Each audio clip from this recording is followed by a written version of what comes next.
આપણા દેશમાં લગભગ 10 કરોડથી વધારે ક્રેડિટ કાર્ડ ઇસ્યુ થઈ ગયા છે, પણ ક્રેડિટ કાર્ડની એવી 6 ટિપ્સ મારી પાસે છે જે 6 ટિપ્સ કદાચ ઇલીગલ લાગી શકે છે. તો જો તમે એ ટિપ્સ જાણવા માંગતા હોય તો એના માટે ધ્યાનથી સાંભળજો. હું તમને એક વાત કહું.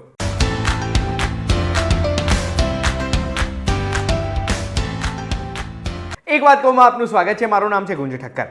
હવે ક્રેડિટ કાર્ડ છે ને, એમાં એટલા બધા ઓપ્શન્સ હોય છે, એટલી બધી સ્કીમો ચાલતી હોય છે, એટલી બધી ઓફર્સ હોય છે કે આપણે એ ક્રેડિટ કાર્ડની બધી ઓફર્સ જો અગર નથી વાપરતા તો હાઈ માઇલેજ વાળી ગાડીમાં ઓછું માઇલેજ કાઢતા હોય ને એવું ફીલ થાય.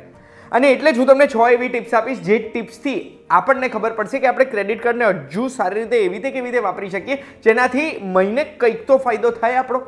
તો સૌથી પહેલી ટીપ એ છે કે ક્રેડિટ કાર્ડ્સમાં કેવું હોય, દરેક બેંક, દરેક કંપની અલગ અલગ ક્રેડિટ કાર્ડ અલગ અલગ પરચેસીસ માથે કાઢતી હોય છે.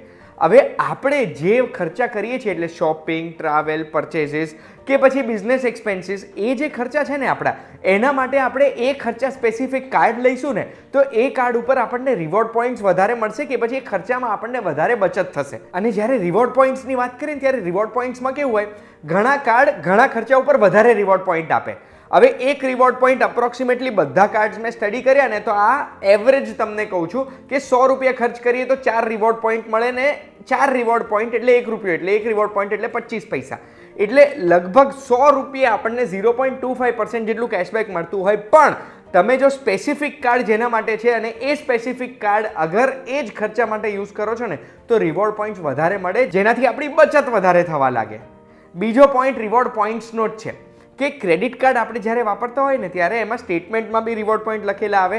અગર તમે ધ્યાનથી ક્રેડિટ કાર્ડ વાપરશો અને એના રિવોર્ડ પોઈન્ટ વધારે એક્યુમ્યુલેટ કરશો ને તો એ રિવોર્ડ પોઈન્ટ યુઝ કરીને તમે મોટા પરચેસીસ, મોટી ટ્રીપ્સ કે પછી કોઈ પણ વસ્તુ ખરીદી પણ કરી શકો છો. મને યાદ છે વર્ષ 2021 સુધી રિવોર્ડ પોઈન્ટથી આપણે જ્વેલર્સના વાઉચર્સ ખરીદી શકતા હતા, જે વાઉચરથી આપણે સોનાનો એક કોઈન પણ લઈ શકતા હતા.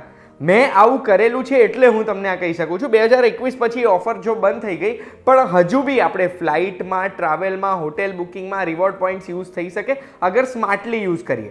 અને જો રિવોર્ડ પોઈન્ટ્સ આપણે એક્યુમ્યુલેટ કરીએ છીએ તો એ રિવોર્ડ પોઈન્ટ્સથી આપણે કોઈ મોટા પરચેસીસ કે મોટી ટ્રીપ કે પછી આપણે ફ્લાઇટ ટિકિટને પણ અપગ્રેડ કરી શકીએ, એટલે બિઝનેસ ક્લાસ કે ફર્સ્ટ ક્લાસમાં કરી શકીએ છીએ આ જ રિવોર્ડ પોઈન્ટ્સથી. ત્રીજું, ક્રેડિટ કાર્ડ ફીઝની વાત છે. હવે સારા ક્રેડિટ કાર્ડ વાપરીએ ને તો એમાં વાર્ષિક ફીસ લાગતી હોય, પણ એમાં અંદરની વાત જો તમે સમજશો ને તો એમાં એવી વસ્તુઓ લખેલી હોય છે કે આ ક્રેડિટ કાર્ડ આટલું વપરાશે ને તો ફીસ વેવ ઓફ થઈ જશે. તો પછી ટ્રાય કરવાનું કે એટલું વપરાઈ જાય. ચોથી વસ્તુ છે ક્રેડિટ કાર્ડ ક્રેડિટ પીરિયડને યુટિલાઇઝ કરવાનો. હવે કોઈ પણ ક્રેડિટ કાર્ડ છે ને એમાં મેક્સિમમ લગભગ 45 દિવસનો ક્રેડિટ પીરિયડ હોય. માની લો કાર્ડની બિલિંગ સાયકલ છે 1લી થી 30મીની, એટલે એનું 30મીએ બિલ જનરેટ થાય જેની ડ્યુ ડેટ હોય આવતા મહિનાની 15મી તારીખ. એટલે પહેલીએ જે ખર્ચો કર્યો છે ને એનું પેમેન્ટ તમારે 45 દિવસ પછી કરવાનું છે. એટલે જો તમારા ફાઇનાન્સીસ તમે પ્રોપરલી પ્લાન કરી શકો ને તો આ તમને 45 દિવસનું ક્રેડિટ પીરિયડ મળી ગયું મોટા પરચેસીસ ઉપર. આ ક્રેડિટ પીરિયડ ટેક્સ ફ્રી છે, એટલે આ 45 દિવસના ક્રેડિટ પીરિયડને યુઝ કરીને તમે મેક્સિમમ આઉટકમ મેળવી શકો છો તમારા પૈસાની ઉપર. પાંચમો પોઈન્ટ છે પાવર ઓફ નેગોશિએશન. એટલે ઘણી વખત શું થાય, આપણે ક્રેડિટ કાર્ડમાં ફીસ લાગતી હોય, ચાર્જીસ લાગતા હોય. હવે ક્રેડિટ કાર્ડ એક બેંક કે કંપની ચલાવે છે, એક સર્વિસ ઓરિએન્ટેડ વસ્તુ છે. અગર તમારી ક્રેડિટ હિસ્ટ્રી સારી છે, અગર તમે એક સારા કસ્ટમર છો ને તો તમે નેગોશિએટ કરી શકશો ક્રેડિટ કાર્ડ કસ્ટમર કેર સાથે અને તમારી ફીસ જે લાગી છે ને એ વેવ ઓફ કરી શકશો. આનો મતલબ એ નથી કે તમારે દર વખતે ફીસ વેવ ઓફ કરવા માટે રિક્વેસ્ટ કરવાની, પણ જો ઘણી વખત ભૂલે ચૂકે કોઈ ચાર્જીસ આપણે ધ્યાન બહાર નીકળી ગઈ કોઈ વસ્તુ અને લાગ્યા હોય ને તો એ વેવ ઓફ કરી શકીએ છીએ આપણે. અને છઠ્ઠું, કાર્ડ બ્લોક કોને કહેવાય ને કાર્ડ બંધ કરવું કોને કહેવાય. હવે આ છે ને એક એક્સ્ટ્રા ઇન્ફોર્મેશન છે જે હું તમને આપવા માંગુ છું. આપણે કાર્ડ બ્લોક ક્યારે કરીએ, જ્યારે કાર્ડ ખોવાઈ ગયું હોય કે આપણને લાગે છે કે કોઈ એવું ટ્રાન્ઝેક્શન થયું છે જે આપણે નથી કર્યું એટલે કાર્ડ ફરતી વપરાઈ ના શકે. પણ એ બ્લોક કરેલું કાર્ડ પાછું અનબ્લોક થઈ જાય ને સેમ કાર્ડ આપણે ચાલુ કરી શકીએ છીએ વાપરવાનું. પણ કાર્ડ ક્લોઝ કર્યું કોને કહેવાય કે આપણે કાર્ડ એકાઉન્ટ બંધ કરી દીધું. હવે કાર્ડ એકાઉન્ટ બંધ કરીએ ને તો એવા ચાન્સીસ છે કે જ્યારે આપણે બીજું કાર્ડ અપ્લાય કરીશું કે પછી આ કાર્ડ એકાઉન્ટ બંધ કર્યું એનાથી આપણો સિબિલ સ્કોર અફેક્ટ થઈ શકે. આ ઘણા લોકોને નથી ખબર હોતી.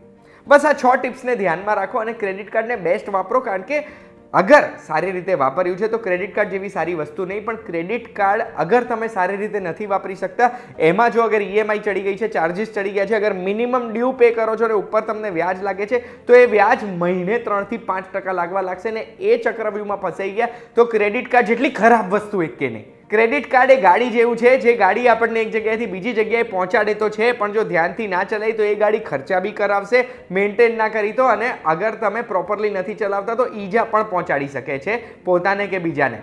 બસ ક્રેડિટ કાર્ડ પણ એવું જ એક ટૂલ છે, અને આ ટૂલ વિશે જો તમને પૂરેપૂરી માહિતી મળી હોય અને આ માહિતી ગમી હોય ને તો કમેન્ટમાં મને કહેજો.